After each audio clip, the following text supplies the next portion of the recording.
Hello दोस्तों, मैं हूं हाशिम खान और बार फिर से अपने यूट्यूब चैनल में आपका बहुत बहुत स्वागत करता हूं। आज के इस वीडियो में हम बात करेंगे हॉस्पिटल के बारे में। इंडिया के अंदर हॉस्पिटल खोलने के लिए क्या क्या रूल रेगुलेशन हैं, हॉस्पिटल खोलने के लिए आपको कौन कौन से डॉक्यूमेंट्स की ज़रूरत पड़ती है, क्या क्या रजिस्ट्रेशन आपको लेने पड़ते हैं, कहाँ पर हॉस्पिटल खोलना बेहतर रहेगा और हॉस्पिटल में आपको किन किन चीज़ों की ज़रूरत पड़ेगी। तो आइए इस बारे में डिटेल्स में बात करते हैं। तो बने रहिए हमारे साथ वीडियो के एंड तक। चैनल पर पहली बार आए हैं तो एच के यूट्यूब चैनल को सब्सक्राइब करके बेल आइकन को प्रेस कर लें ताकि हमारे आने वाली किसी भी वीडियो की नोटिफिकेशन आपसे छूट ना पाए। तो देर न करते हुए वीडियो को स्टार्ट करते हैं।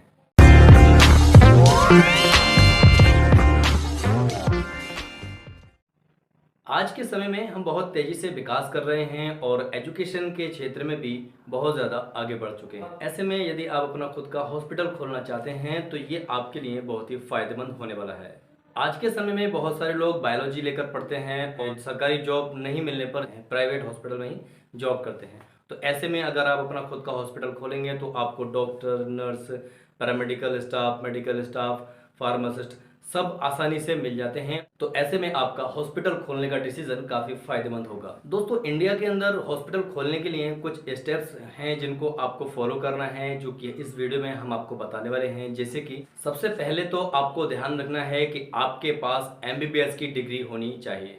यदि आपके पास एमबीबीएस की डिग्री है और हॉस्पिटल मैनेजमेंट की डिग्री है तो आप आसानी से हॉस्पिटल खोल सकते हैं। आपको हॉस्पिटल खोलने के लिए द क्लिनिकल एस्टेब्लिशमेंट 2017 एक्ट के तहत हॉस्पिटल के लिए रजिस्ट्रेशन कराना होता है। आपको रजिस्ट्रेशन फॉर्म के साथ साथ कुछ डॉक्यूमेंट्स को भी अटैच कर कर देना होता है। उसके बाद स्वास्थ्य विभाग आपके फॉर्म को चेक करती है और आपके डिग्री को चेक करती है और सब कुछ सही होने के बाद 1 महीने के अंदर आपके लिए आपके हॉस्पिटल का रजिस्ट्रेशन मिल जाता है। इसके बाद जान लेते हैं इंडिया के अंदर हॉस्पिटल खोलने के कौन कौन से नियम हैं। इंडियन गवर्नमेंट की नई पॉलिसी के तहत इंडिया के अंदर नए प्राइवेट हॉस्पिटल के लिए एक नई गाइडलाइंस को बनाया गया है। प्राइवेट हॉस्पिटल का एरिया कम से कम 2500 वर्ग गज का होना चाहिए जिसमें हॉस्पिटल बनाना है। हॉस्पिटल के ओनर को इस बात का ध्यान रखना है कि हॉस्पिटल के अंदर पार्किंग की व्यवस्था होनी चाहिए। जितने भी मरीज हॉस्पिटल के अंदर एडमिट होते हैं उतने ही हिसाब से पार्किंग की व्यवस्था भी होनी चाहिए। अस्पताल में यदि 10 बेड मौजूद हैं, 10 पेशेंट एडमिट रहते हैं तो कम से कम हॉस्पिटल के बाहर 15 वाहनों के लिए पार्किंग की व्यवस्था होना जरूरी है। जहां पर हॉस्पिटल बनना है वहां पर कम से कम 12 मीटर या फिर उससे भी ज्यादा चौड़ी सड़क का होना भी जरूरी है। इसके साथ फायर और पॉल्यूशन संबंधित विभाग से भी आपको एनओसी लेनी होगी। दवाओं के साथ साथ मेडिकल वेस्ट को डिस्पोज करने की फैसिलिटी भी होनी चाहिए। हॉस्पिटल की बिल्डिंग को तैयार करने की प्रक्रिया बिल्डिंग प्लान के तहत होनी चाहिए। एमआईसी के नियमों का पालन करना होगा। अब बात करते हैं हॉस्पिटल खोलने के लिए कुछ जरूरी डॉक्यूमेंट्स के रजिस्ट्रेशन के बारे में कि आपको कौन कौन से रजिस्ट्रेशन लेने होते हैं। जिस तरह से आपको कोई भी बिजनेस स्टार्ट करने से पहले उसका रजिस्ट्रेशन लेना होता है, उसी तरीके से अगर आप हॉस्पिटल खोलना चाहते हैं तो इसका भी आपको रजिस्ट्रेशन लेना होता है। हॉस्पिटल की बिल्डिंग बनाने के लिए परमिट की जरूरत पड़ती है। यदि आपकी खुद की जमीन है जिसमें आप हॉस्पिटल बनाना चाहते हैं, फिर आपको नगर निगम या नगर पालिका से परमिशन लेनी पड़ती है, तब आप उसमें कंस्ट्रक्शन का काम शुरू कर सकते हैं। और यदि जगह को रेंट पर लिया है तो आप लीगल पेपर चेक करके और किराएनामे पर सिग्नेचर करके लीगल एग्रीमेंट बनाएं। इसके बाद फायर डिपार्टमेंट से भी आपको परमिशन लेनी पड़ती है, वहां से भी आपको एक एनओसी की जरूरत पड़ेगी। हॉस्पिटल के रूप में बनाई गई बिल्डिंग में फायर सेफ्टी का होना बहुत जरूरी है, नहीं तो खतरे के टाइम कंडीशन पैनिक हो जाती है। मेडिकल फार्मेसी के लिए सबसे पहले आपका या आपके फार्मासिस्ट पार्टनर का फार्मेसी काउंसिल ऑफ इंडिया में रजिस्ट्रेशन होना जरूरी है। उसके बाद आप 2 तरीके से लाइसेंस ले सकते हैं। नंबर 1 रिटेल ड्रग लाइसेंस, जहां पर आपको थोड़ी थोड़ी दवाइयां डायरेक्ट कस्टमर को देने की परमिशन मिल जाती है। और दूसरा होता है होलसेल, जहां पर आप अपनी दवाइयों को होलसेल में बेच सकते हैं। इसके बाद एम्बुलेंस के लिए आरटीआई विभाग व राज्य सरकार के स्वास्थ्य विभाग में रजिस्ट्रेशन कराना होगा। उसके बाद ही आपको एम्बुलेंस के लिए लाइसेंस मिलेगा। जीएसटी का रजिस्ट्रेशन होना भी बहुत जरूरी है। जीएसटी के रजिस्ट्रेशन के बाद आपको टिन नंबर मिल जाता है और आप अपने हॉस्पिटल को पब्लिक एंड प्राइवेट लिमिटेड बनाना चाहते हैं, उसके लिए आपको रजिस्ट्रेशन कॉमर्स एंड इंडस्ट्रियल विभाग में कराना होगा। हॉस्पिटल सुरक्षा का विशेष ध्यान रखते हुए आपको पुलिस स्टेशन में भी रजिस्ट्रेशन कराने के लिए अप्लाई करना होगा।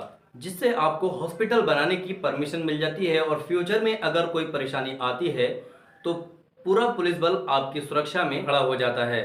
आपको हॉस्पिटल की साफ सफाई का भी बहुत ज्यादा ध्यान रखना होगा। उसके लिए प्रॉपर साफ सफाई करनी होगी और कचरा हॉस्पिटल से बाहर करने के लिए और नगर निगम की परमिशन लेकर ही उसे बाहर जाकर डंप करना होगा। इसके लिए आपको सफाई विभाग से लाइसेंस लेना होता है। अब लास्ट में जरूरी बात है जो कि हॉस्पिटल की मशीनों को लेकर। अगर आप हॉस्पिटल खोलना चाहते हैं और आप चाहते हैं कि आपका हॉस्पिटल बहुत ही जल्दी चले और बहुत ज़्यादा भीड़ भाड़ रहे, तो आपको कुछ बातों का ध्यान रखना जरूरी है। जैसे कि आपके हॉस्पिटल के अंदर कुछ मशीनों को आना बहुत ज़रूरी है। इन मशीनों से क्या होता है कि कितनी भी पेशेंट की हालत गंभीर है तो इन मशीनों के ज़रिए काफ़ी टाइम तक पेशेंट को जीवित रखा जा सकता है।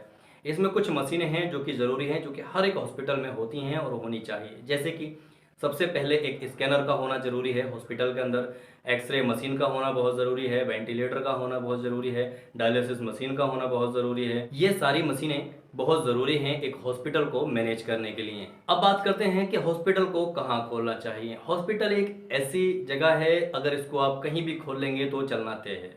आज के समय में छोटी बीमारी हो या बड़ी बीमारी हो, हर एक व्यक्ति हॉस्पिटल को ही भागता है। तो हॉस्पिटल आज के टाइम में आप कहीं भी खोल सकते हैं। इसके बाद बात करते हैं हॉस्पिटल में आपकी क्या क्या फैसिलिटी होनी चाहिए।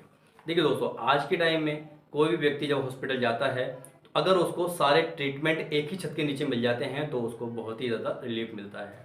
तो आपके हॉस्पिटल में अगर ये सारी सुविधाएं होंगी तो आपके हॉस्पिटल में कभी भी भीड़ खत्म नहीं होगी। जैसे कि इमरजेंसी व्यवस्था, जनरल सर्जरी, प्रसूति और स्त्री रोग विशेषज्ञ, बाल रोग विशेषज्ञ, आंतरिक चिकित्सा, मनोरोग विज्ञान, रेडियोलॉजी और एक गहन केयर यूनिट होने से आपके हॉस्पिटल में भीड़ भाड़ हमेशा रहेगी। जब एक ही हॉस्पिटल में एक ही छत के नीचे ये सारे वार्ड मौजूद होंगे तो ज़्यादातर लोग आपके हॉस्पिटल को सबसे पहले प्रेफर करेंगे।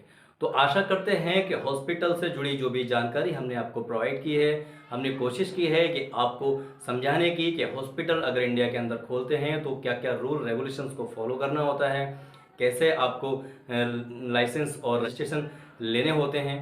तो आशा करते हैं कि आज की ये वीडियो आपके लिए इन्फॉर्मेटिव रही होगी। वीडियो अच्छी लगी हो तो कमेंट करके ज़रूर जाएं। चैनल पर पहली बार आए हैं तो चैनल को सब्सक्राइब करके बेल आइकन को प्रेस जरूर कर लें। इससे हमारे आने वाली किसी भी वीडियो की नोटिफिकेशन आपसे छूट नहीं पाएगी। तो मिलते हैं नेक्स्ट वीडियो में। जब तक के लिए thank you, wish you all the best.